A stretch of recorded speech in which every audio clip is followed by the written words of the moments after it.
나눔 서재를 찾아주셔서 진심으로 감사합니다.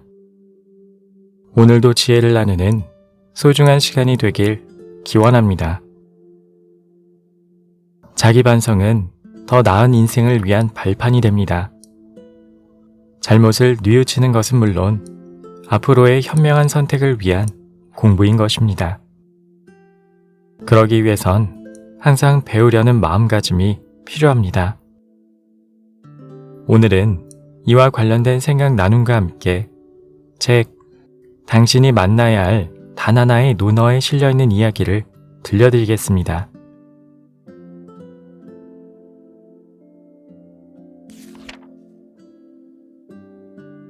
마음을 향한 3가지 질문. 그대는 답할 수 있는가? 증자가 말하길, 나는 매일 3가지로 자신을 반성한다. 다른 사람을 위해 일을 도모하면서 충실하지 않았는가? 친구와 사귀면서 믿음이 있지 않았는가? 전수한 것을 익히지 않았는가? 학문에 열중했던 증자의 성품은 정직했다. 공자는 증자의 됨됨이를 다음과 같이 말했다. 증섬은 미련한 사람이다. 이는 증자의 어리석음을 지적한 말이 아니다. 증자가 미련해 보일 정도로 정직했다는 표현이다. 언뜻 어수룩해 보이는 증자는 아내처럼 총명하지 못했고 자궁처럼 말도 잘하지 못했지만 그의 말에는 항상 정직함의 힘이 깃들어 있었다. 첫 문장을 살펴보자.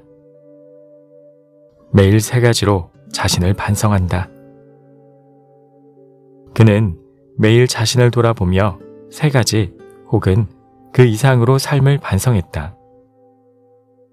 자신을 돌아보지 않는 것은 가장 경계해야 할 태도이다. 우리는 항상 자신을 돌아보고 반성할 수 있어야 한다. 비판적 사고의 저자는 비판적 사고의 가장 높은 수준을 자기 반성이라고 설명한다. 비판력이 부족한 사람은 타성에 젖어 매일 좋지 못한 습관에서 헤어나오지 못한다. 사람들은 타인은 비판적으로 관찰하면서 정작 자신을 되돌아보는 일에는 관대하다. 본격적으로 증자의 3가지 질문을 살펴보자. 첫 번째 질문이다. 다른 사람을 위해 일을 도모하면서 충실하지 않았는가? 이는 사업에 관한 것이다. 여기서 충실하다는 건 최선을 다해 열의와 성의를 쏟는 것을 말한다. 다만 사업 분야에서 최선을 다한다는 데에는 전제가 하나 있다. 전문성이다.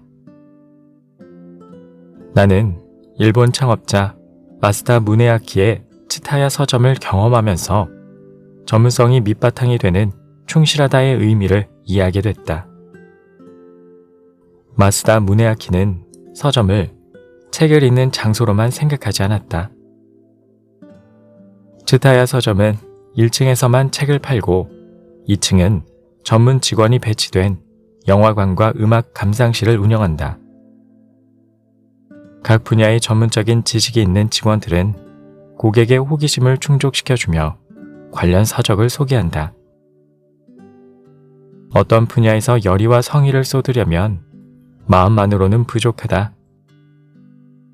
전문성이 밑바탕이 되어야 고객의 기대에 부응할 수 있는 것이다. 그렇다면 근로자에게 충실하다는 것은 어떤 모습일까? 상사가 지시한 업무에 최선을 다하려면 어떻게 해야 할까? 매일 야근을 하면서 모든 에너지를 쏟아야 할까?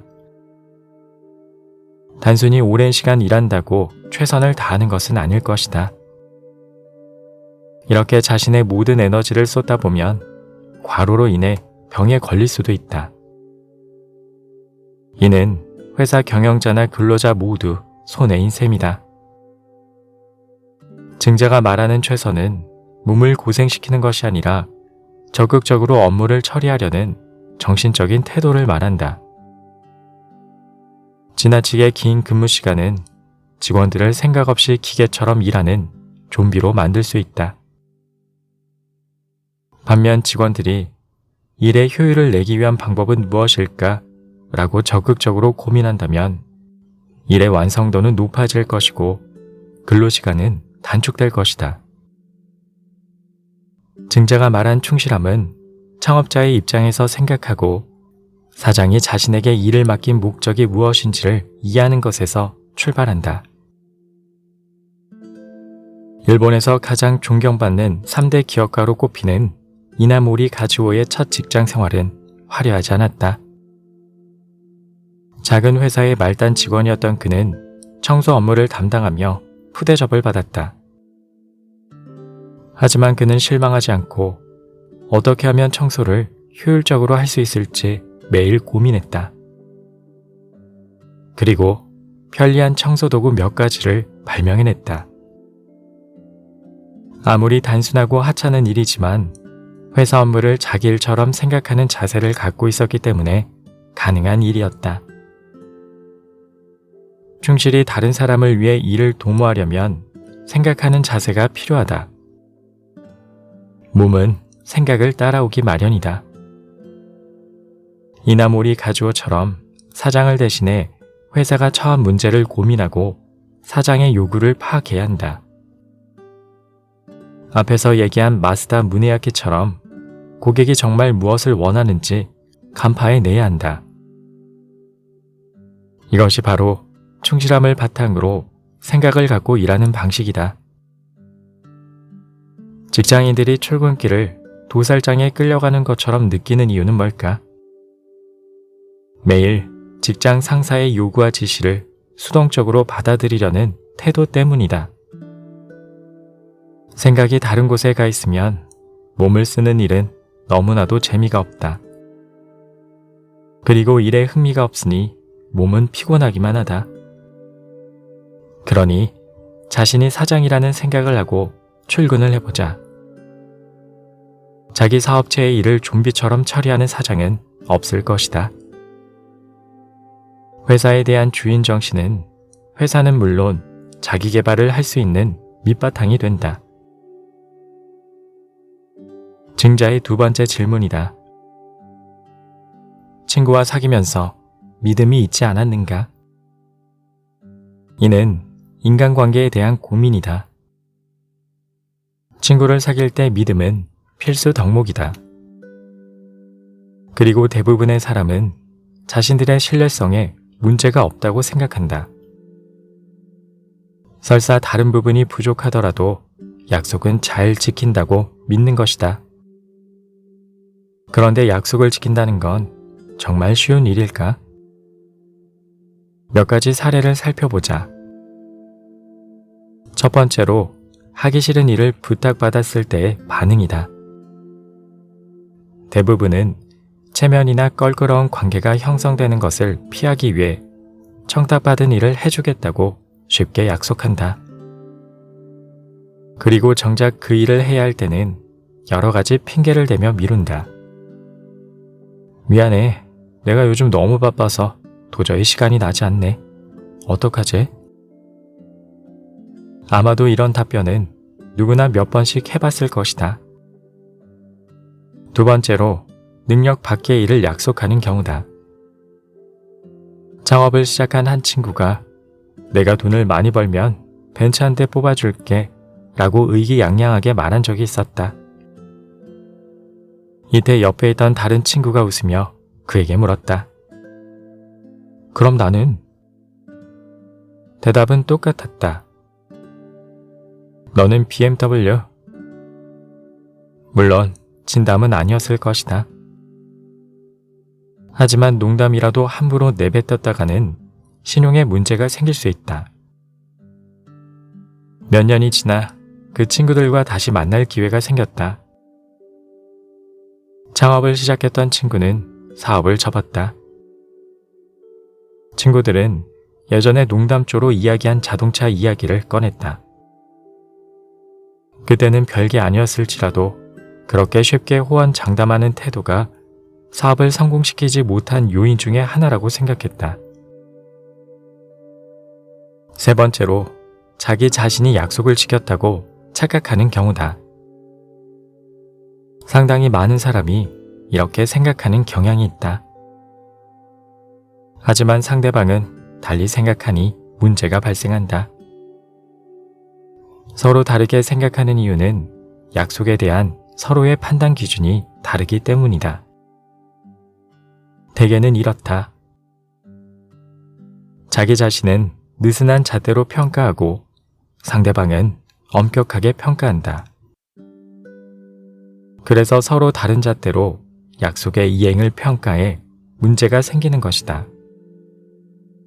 따라서 약속을 지킬 때 그 기준을 과도할 정도로 높게 설정하고 자신이 신용을 잘 지킨다고 단정하지도 말아야 한다.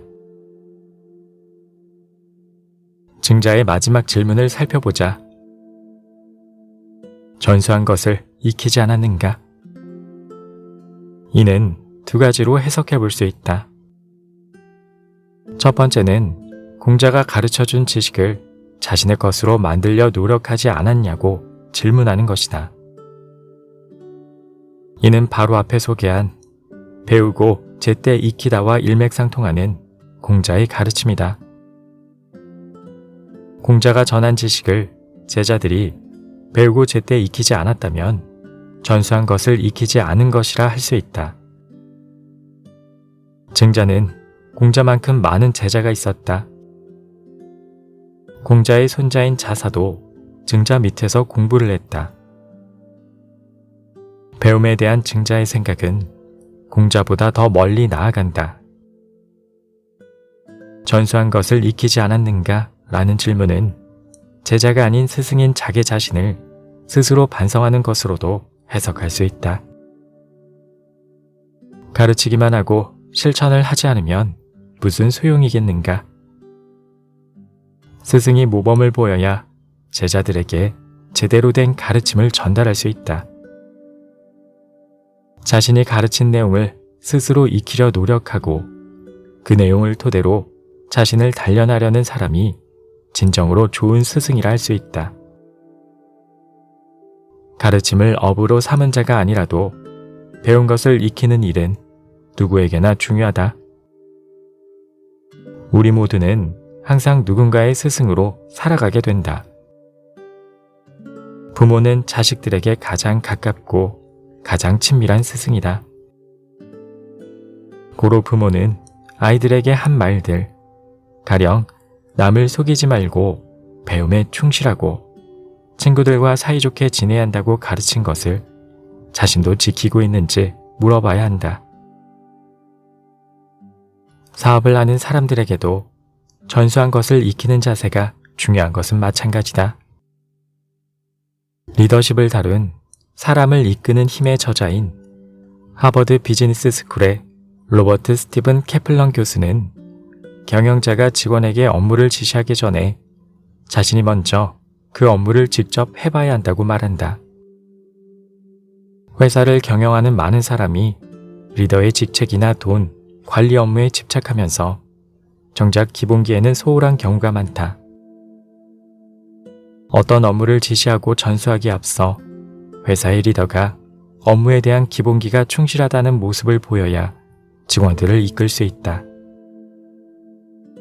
나는 지금껏 살펴본 증자의 세 가지 반성을 마음의 세 가지 물음이라 말하고 싶다. 우리는 매일 자신에게 세 가지를 물어보아야 한다. 비즈니스 측면에서 우리는 적극적인 생각을 가지고 일을 제대로 처리했는지 물어야 한다.